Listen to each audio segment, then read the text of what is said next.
Hello everybody, Michael Spermuli here, corporate personality profiler and president CEO of the Chrysalis Corporation. In this video, I'm going to answer a question that I get asked probably at least 15 times in any given week. And that question is this: can we use the DISC behavioral profile to test job applicants? Now, I'm going to assume that since you're watching this video, you have at least a basic understanding of what the DISC assessment is all about. If not, stay tuned for a future video that's upcoming where we're going to explain what that is and what it's all about. But people often ask, can we use DISC to test job applicants?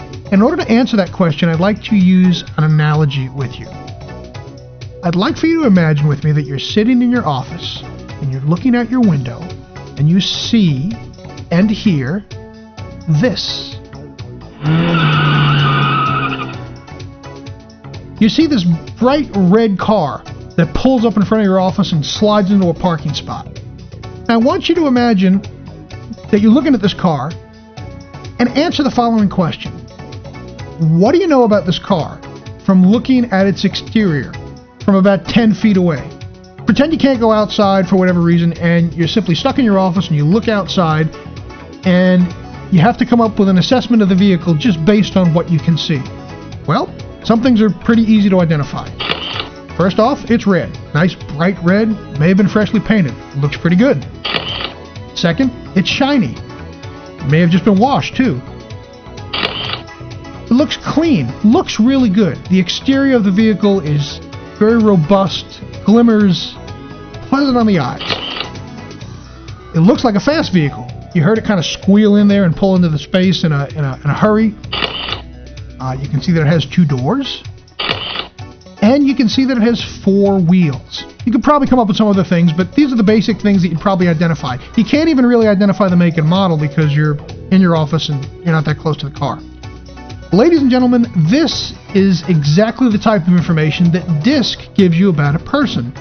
And that is, it's a snapshot of what their exterior or their wrapper consists of.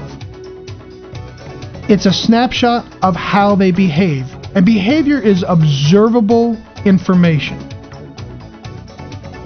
So DISC helps us get an idea of what this person's like on the exterior, how they're going to interact with coworkers, how they're going to interact with customers, what they might be like to manage. And that's all very good and helpful information.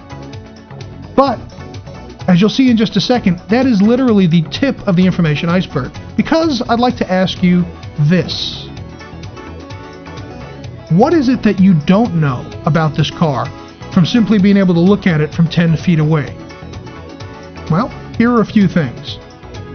Number 1, you have no idea of what type of gas this car requires in order for it to maintain optimal performance. Can you get away with putting in the cheap unleaded, or do you need to give it the good stuff? You really don't know by simply looking at it from a distance. Something else that you really don't know is what are the features and options that this car has with it. Is it a bare bones type of model where everything is manual, including the windows, and there's no air conditioning? Or is it fully loaded with all the goodies? GPS navigation system, integrated cell phone, wonderful satellite radio, heated beverage holders. You have no idea what the interior of this car is like because you really can't get to it to check it out. And last but not least, you really aren't able to tell how powerful the engine is and what type of engine is under the hood. It could be one of those Bubba Jones slicked up wheelie engines that someone got from their neighbor's car that was sitting up on blocks for 2 years that they just kind of put in there and got the thing running. Or it could be a high performance engine that is designed to go from 0 to 60 in under 3.2 seconds. Without being able to get up to that car and see what's really going on behind the scenes, you don't know the answers to those questions. In order to get the answer to these questions, you'd have to go and start looking under the hood and crawling inside the vehicle and looking in the trunk and figuring out what's going on beneath the surface. Well, the same thing applies when you're looking at an applicant and considering whether or not to bring them into your organization. DISC does a good job of letting you know what the exterior is like, but it doesn't let you know what's going on quote-unquote, under the hood. So these three different scenarios here are a few examples of some of the things that translate into areas that you need to dig a little deeper into when figuring out if someone's going to be a good hire for you. So let's take the first one here. The analogy of what type of gas the vehicle requires is equivalent to what a person is motivated by. Different people are motivated by different things. Some people are motivated by money, others by power, others by helping other people out. Some people like to learn all the time. And it's critical that you get a read on where a person's motivators lie and whether or not they're in alignment with a specific job. Because if they're not going to stick around for the long haul. Again, DISC doesn't really tell us that information. It tells us how they're going to act and behave, but doesn't give us insight into what drives or motivates a person or what type of gas they require. When we're talking about features and options that a car has, that relates to something much deeper than behavior, and that is personality. Now, I know there are thousands of people out there in the internet and some people who get up and do heavy hitter keynote presentations who say that DISC measures personality. Wrong answer. False. That is not true. DISC measures behavior. Behavior is observable. It's an outward type of thing that, as I said before, you can see pretty easily. Personality is a different animal altogether. And that is the key of what predicts whether or not a person is going to be successful in a job. Behavior is related. It's sort of like the icing on the cake, but unless the right personality is in place, unless a person has the right features and options as they relate to the job, it's not going to work. And last but not least, something that DISC again does not measure are a person's abilities. This is the engine, the type of engine, how powerful the engine is. And when we're talking about abilities, we're talking about intellectual and mental abilities. Can a person think quickly on their feet? Can they learn on the fly? Where do they break out along those different abilities, and how much horsepower do they have?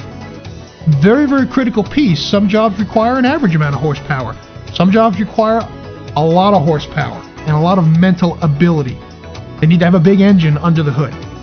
So motivators, personality, and abilities are three key factors that you really need to get a handle on when determining whether or not a person is going to work for you. Now, on top of that, if you'd like to lay a measure of their exterior and collect DISC data, that's a great thing. But by itself, DISC really is not predictive of success. Classic example, for those of you who know DISC, a lot of people say, oh, we need a high DI to go out and sell. Well, I can show you hundreds of cases where people have selected a high DI, have ignored the three things that you see in front of you, what a person's motivators, personality, and abilities are, and the person's failed miserably because one or more of these areas were off the mark. So to pull all this together, while DISC gives us a good snapshot of a person's exterior, it doesn't provide you with any insight into a person's motivators, personality, or abilities. Very, very important pieces of information that are directly linked to job success. Motivators, personality, and abilities actually predict job success, not behavior. So when testing candidates, it's important to address these factors with the appropriate tools so that you are ensuring the best possible chance of having a A-plus top performer on board and not someone who's just going to be a so-so mediocre employee. Happy to answer any questions you've got. Feel free to contact me. My information's here in front of you. You can call me at 229-257-0665. Email me at mike@chrysaliscorporation.com, and you can visit the website chrysaliscorporation.com to check out our newsletter and a whole bunch of other cool stuff. Again, I'm Michael Spermuli, corporate personality profiler and president of the Chrysalis Corporation. Thanks for watching, and we'll see you next time.